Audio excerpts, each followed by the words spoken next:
Salut tout le monde, bienvenue à cette troisième vidéo sur le jeu Pax Émancipation publié par Sierra Madre Games en 2018.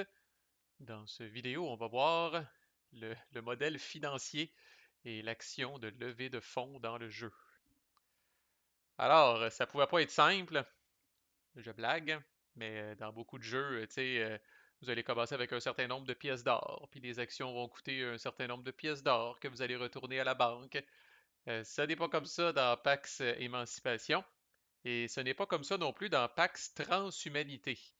Alors, si vous savez jouer à Pax Transhumanité, un autre excellent jeu, vous pouvez carrément skipper cette vidéo-là parce que à 95%, là, les règles sont les mêmes. D'ailleurs, Phil, dans le rulebook, crédite son fils, designer de Pax Transhumanité, pour cette mécanique-là financière qui, je dois le dire, là, je jokais en début de vidéo, là, est très riche. Moi, je trouve ça très intéressant, puis c'est une game à l'intérieur de la game en soi, la gestion de ses finances.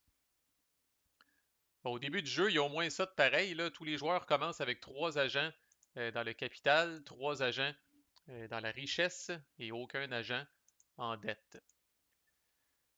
Donc là, ce qu'il faut comprendre, c'est que à chaque fois que le jeu va vous demander de payer du fric, à chaque fois qu'il va vous dire, mettons, bah, ça coûte une pièce, ça coûte deux pièces, ça coûte quatre pièces de faire ça, vous allez payer ça à l'aide de vos agents là, qui traînent à l'intérieur de ces boîtes-là.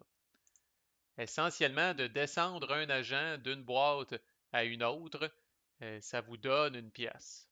Dans les faits, on n'accumule pas d'argent avec ce modèle-là ou dans Pax Émancipation. On paye à mesure qu'on a de besoin, puis on ne peut jamais payer plus, puis on ne peut jamais payer moins. Si on n'a pas si on n'a pas l'argent pour se payer une action, ben on s'en passe. Puis on ne peut pas, là, comme je disais, là, payer plus pour s'accumuler de l'argent. S'il faut payer 4, on paye 4. On ne paye pas 3, on ne paye pas 5. On paye le chiffre juste, pas plus, pas moins. Puis comme je dis, si on n'a pas les moyens, tant pis pour nous autres. Donc, supposons, là, je suis le rouge, puis peu importe la raison, là, c'est une vidéo intentionnellement générique, là, où je vais, comme ça, à l'avenir, je vais pouvoir juste parler de ça coûte 2 piastres, ça coûte 3 piastres, ça coûte 4 piastres de faire ça. Supposons que le rouge doit payer 4 piastres pour faire une action quelconque que ça lui tente de faire. Bon, ben, je répète, à chaque fois qu'il va descendre un agent là, dans cette espèce de truc de finance-là, là, ça compte pour un. Donc, s'il prend un agent qui est en capital puis il descend en richesse, ça vient de lui donner, dans le fond, l'équivalent d'une pièce. S'il prend un agent de richesse puis qu'il descend en dette, ça vient de lui donner une autre pièce.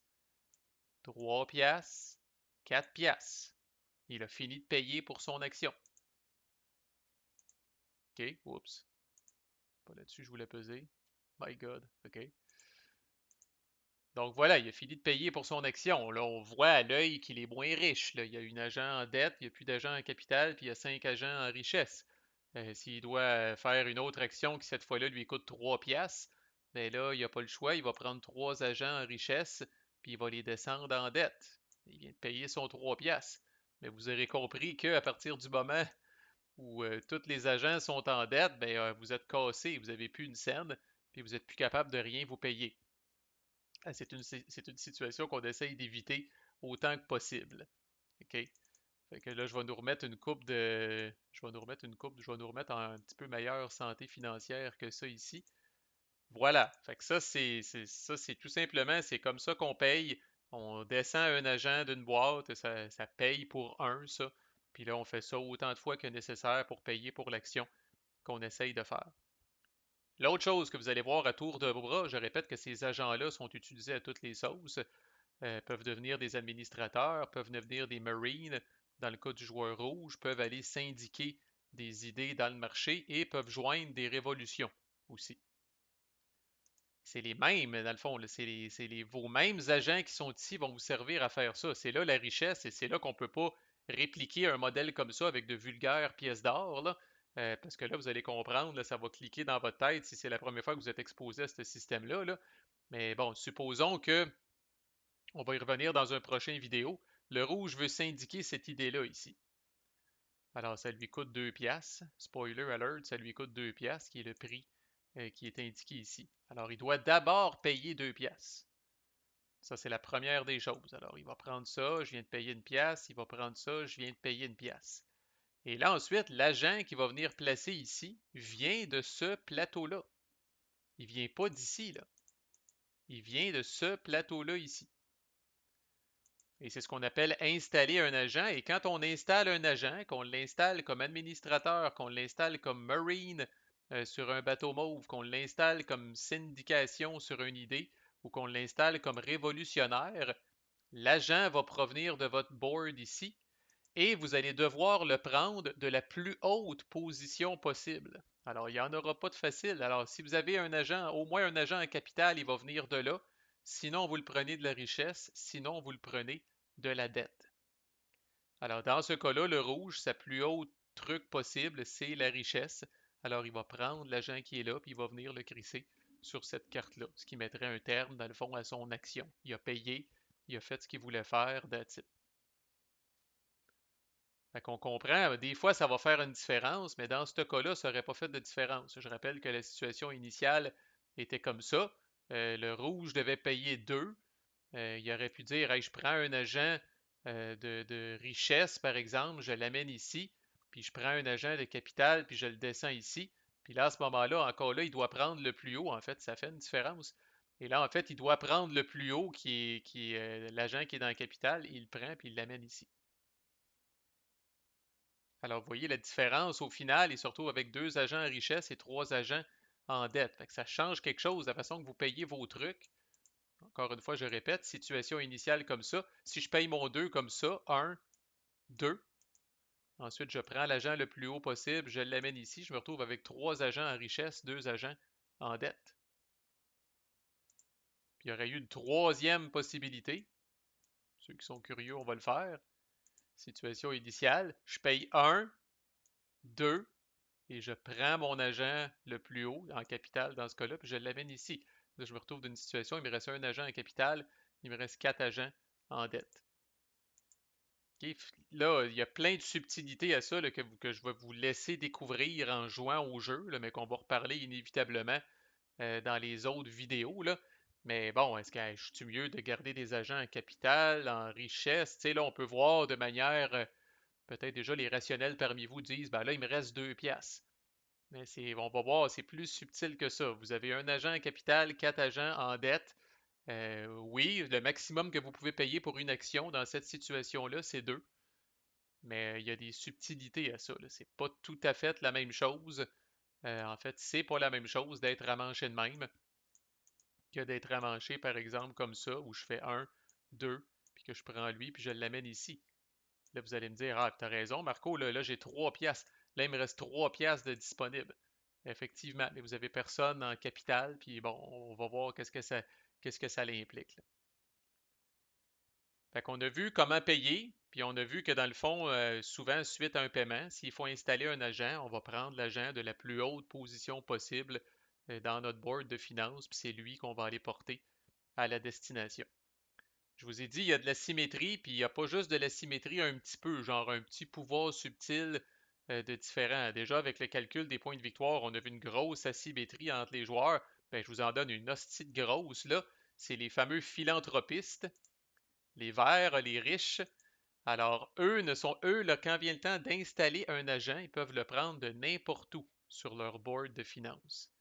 Alors, vous aurez deviné que la majorité du temps, le vert va se payer la traite et va prendre des agents en dette et c'est ça qu'il va envoyer pour installer. Donc, le même scénario que j'avais tantôt pour mon ami le rouge. On va dire que cette fois, le vert veut venir, pour garder ça simple, veut venir syndiquer cette carte-là qui coûte 2 aussi. Puis je suis dans la même situation. Alors là, je pourrais faire 1, 2 pour payer. Mais le vert, spécifiquement le vert, les philanthropistes, quand vient le temps d'installer l'agent, il peut le prendre de n'importe où sur son plateau. Alors là, je pourrais le prendre de la dette et venir le mettre ici. Fait que sans surprise, le vert est plus riche que les 2 autres joueurs. Alors le rouge et le blanc doivent se conformer à cette règle-là. Quand tu installes un agent, tu le prends le plus haut possible. Le vert a le luxe d'installer un agent de n'importe quel niveau de son truc de finance. Et nous allons voir, le lien est évident, la toute première action que vous pouvez faire au tout début de votre tour, vous pouvez faire 2 actions. Vous avez le choix entre un paquet d'actions, là.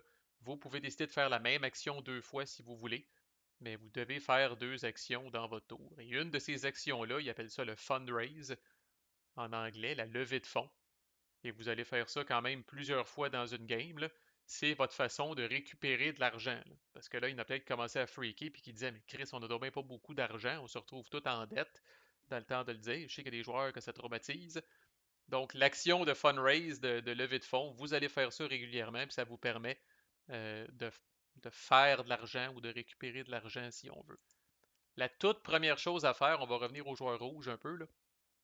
La toute première chose que vous faites quand vous faites une levée de fonds, c'est que vous regardez vos agents qui sont postés comme admin, vos agents qui sont postés comme marine, vos agents qui sont sur des cartes en syndication, puis vos agents qui sont révolutionnaires, et vous vous posez la question, est-ce que je veux rapatrier certains de ces agents-là? J'allais dire, c'est là ou jamais, là, c'est pas si dramatique que ça, là, mais c'est le moment dans la partie où vous pouvez prendre, quand vous faites une levée de fonds, que vous pouvez prendre des agents que vous avez déparpillés un peu partout, là. Peut-être que l'agent qui est là n'est plus utile, peut-être que là, vous avez un besoin criant de fric, puis vous voulez le rapatrier à la maison. Bref, posez-vous cette question-là pour chacun de vos agents. Fait que vous pouvez prendre n'importe quel chiffre entre 0 puis le nombre total de vos agents qui sont déployés un petit peu partout. Et si vous décidez de les ramener, vous les ramenez en richesse. Alors, à chaque fois que vous ramenez un agent de cette façon-là, là, vous le ramenez dans le milieu, vous le ramenez dans la boîte de richesse. Ça, c'est la toute première chose que vous faites. Fait que, par exemple, le rouge, pour une raison X, mettons qu'on est plus tard dans la game, pourrait décider, tiens, lui, je suis un peu tanné qu'il soit sur cette carte-là, alors je le prends puis je le ramène.